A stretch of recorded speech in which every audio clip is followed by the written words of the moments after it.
Rachel had always been the quiet one in her family. Growing up in a modest suburban home in Colorado, she learned early on that her role was to keep the peace. Her older sister, Amber, was the family's shining star, charismatic, demanding, and always the center of attention. Their parents, Linda and Tom, doted on Amber, excusing her tantrums and praising her every achievement, no matter how small. Rachel, on the other hand, was the reliable one. The one who never made waves, the one who was expected to forgive and forget. 28. Rachel had carved out a life for herself as a freelance graphic designer. She worked long hours, often late into the night, to build her small business. Her savings account was her pride, a testament to her discipline and hard work. But no matter how much she accomplished, her family never seemed to notice. To them, she was still the invisible middle child. The one who shouldered the emotional labor of keeping everyone happy. The idea for the Hawaii trip had been Rachel's. For years, she dreamed of escaping to a place where the air was warm, the ocean endless, and the weight of her family's expectations could be left behind. She'd spent months planning the perfect vacation, a gift to her parents and sister, a chance to bring them closer together. She'd paid for everything: the flights, the luxurious resort on Maui, the snorkeling tours, the luau dinners. Every detail was meticulously arranged, funded by her own savings. She hadn't told them she was footing the bill. She wanted it to be a surprise, a gesture of love, but as she stood in the bustling Denver airport, surrounded by the hum of travelers and the clatter of luggage, Rachel's dream began to unravel. The trouble started before they even reached the check-in counter. Amber, dressed in a flashy sundress and oversized sunglasses, had been complaining since they left the house. Her suitcase was too heavy, her coffee was too cold, the airport was too crowded. Rachel, as always, stayed quiet, pulling her own modest carry-on while Amber trailed behind. Scrolling through her phone. "Rachel, take my bag," Amber snapped, thrusting her oversized suitcase toward her sister without looking up. "It's killing my arms." Rachel paused, her grip tightening on her own bag. Years of swallowing her frustration bubbled up, but she kept her voice steady. "You can carry it yourself, Amber. It's not that heavy." The words hung in the air, simple but defiant. Amber froze, her perfectly manicured nails hovering over her phone screen. Slowly, she lowered the device and turned to face Rachel, her eyes narrowing. "What did you just say?" Amber's voice was sharp, dripping with disbelief. "I said you can carry it yourself," Rachel repeated, her heart pounding. She wasn't used to standing up to Amber. She wasn't used to standing up to anyone. Before Rachel could process what was happening, Amber's hand flew up. The slap landed with a sharp crack, echoing through the crowded terminal. Pain bloomed across Rachel's cheek, but it was the shock that hit harder. Her vision blurred, not from tears but from the sheer disbelief that her sister had struck her. In public. In front of strangers. Heads turned. A woman nearby gasped softly. A man pulling a suitcase slowed his steps, his eyes darting between Rachel and Amber. The hum of the airport seemed to quiet for a moment, the world narrowing to the burning sting on Rachel's face and the weight of everyone's stares. Rachel's gaze flicked to her parents, standing just a few feet away. Surely, they would say something. Surely, they would see how wrong this was, but her mother's expression was cold, her lips pressed into a thin line. "Rachel, stop overreacting," Linda said, her voice clipped. "You know Amber's been under a lot of stress." Her father didn't even look at her. "You provoked her," Tom muttered, adjusting his glasses. "Let's not make a scene." Rachel's breath caught in her throat. Not a scene? Her sister had just slapped her in the middle of an airport, and they were worried about a scene? Her hands trembled, not with fear but with a sudden, searing clarity. For years, she'd told herself that her family's dismissals were unintentional, that they loved her in their own way. But in that moment, standing in the fluorescent glow of the terminal, she saw the truth: they didn't see her. They never had, and then another realization hit, sharp and undeniable. This entire trip, the one they were about to embark on, the one they were treating her like a servant for, was entirely her doing. She had paid for every single thing.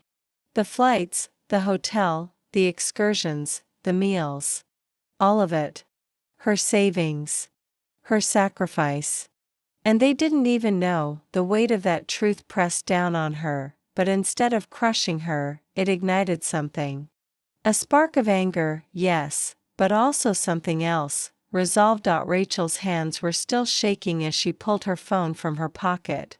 Her parents were fussing over Amber now, offering her water, smoothing her hair, as if she were the one who'd been wronged. Rachel's cheek still stung, but she ignored it. She opened the airline app, her fingers moving with a calm precision that surprised her. Tap. Cancel. The confirmation popped up, flight cancelled for Linda Carter. She moved to the next one. Tap.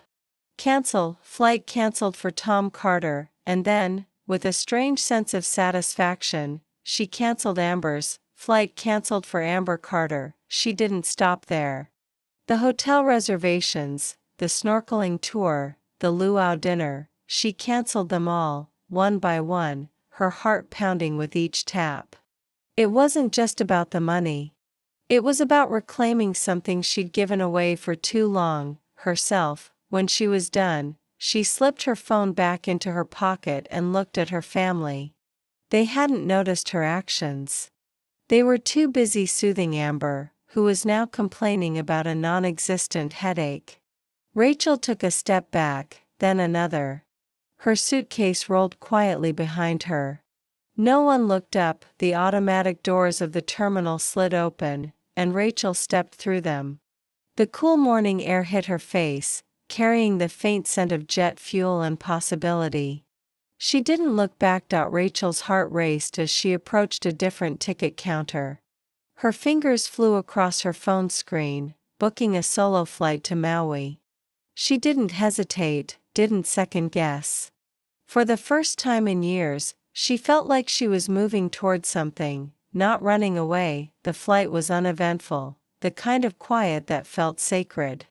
She stared out the window as the plane climbed higher, the patchwork of fields and highways giving way to the endless blue of the Pacific. The sun was setting, painting the clouds in shades of gold and pink. Rachel's heart, usually so heavy with unspoken words, felt still. For the first time, she wasn't carrying anyone else's expectations. When the plane touched down in Maui, the air was warm and thick with the scent of salt and flowers. At the hotel, a small, charming place by the sea, the clerk greeted her with a smile and a lei made of vibrant plumeria. "Welcome to Maui," she said, her voice warm. "Thank you," Rachel whispered, her throat tight. "I really needed this." That night, she sat on her balcony, listening to the soft rhythm of the waves. She didn't check her phone. She didn't think about her family. She just existed, letting the peace of the moment wrap around her like a blanket. The next morning, Rachel woke to the sound of birds and the gentle crash of the ocean. She ordered pancakes topped with fresh tropical fruit and sat at a small table overlooking the beach. The sunrise painted the sky in hues of orange and lavender, and for the first time in years, Rachel felt like she could breathe. When she finally turned on her phone, it buzzed incessantly with notifications. Dozens of missed calls. Text after text, each one angrier than the last. "Mom, how could you do this to your family? We're stuck at the airport." "Dad, you're being childish. Fix this, Amber, you ruined everything." "I hate you." Rachel read the messages slowly, her expression calm. She didn't feel the guilt they were trying to shove onto her. Instead, she felt a quiet strength. She opened her contacts, blocked each of their numbers, and set her phone down. That afternoon, she walked along the beach, her toes sinking into the warm sand. She felt lighter with every step, as if she were shedding years of invisible burdens. When she returned to her hotel, she pulled out her laptop and opened the blog she'd started months ago but never used. It was a simple site, meant to document her travels and thoughts, but she'd never had the courage to share it. Until now, she titled her first post, "The Day I Chose Myself," and poured her heart into it. She wrote about the airport, the slap, the cancellations, the flight to Maui. She wrote about the weight of being invisible and the freedom of finally seeing herself. When she hit publish, her hands were steady. By the next morning, Rachel's blog post had taken on a life of its own. She woke to find hundreds of comments, shares, and messages from strangers who'd read her story. People connected with her words in ways she hadn't expected. "I've been the invisible." One commenter wrote, "You're so brave," said another. "This made me realize I can say no," a third added. A travel page reposted her story with a quote that resonated across the internet: "Sometimes peace starts with a plane ticket and a boundary." The post went viral, and Rachel's little blog became a beacon for people who felt unseen, unheard, unvalued. Meanwhile, Amber tried to spin her own version of events on social media. She posted a tearful video claiming Rachel had abandoned them at the airport, leaving them stranded. But her lies unraveled quickly.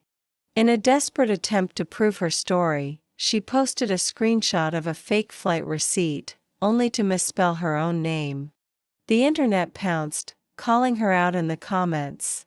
Rachel, sipping a mango smoothie by the pool, couldn't help but laugh when she heard about it. She learned later that Amber had tried to book another trip using Rachel's old family credit card.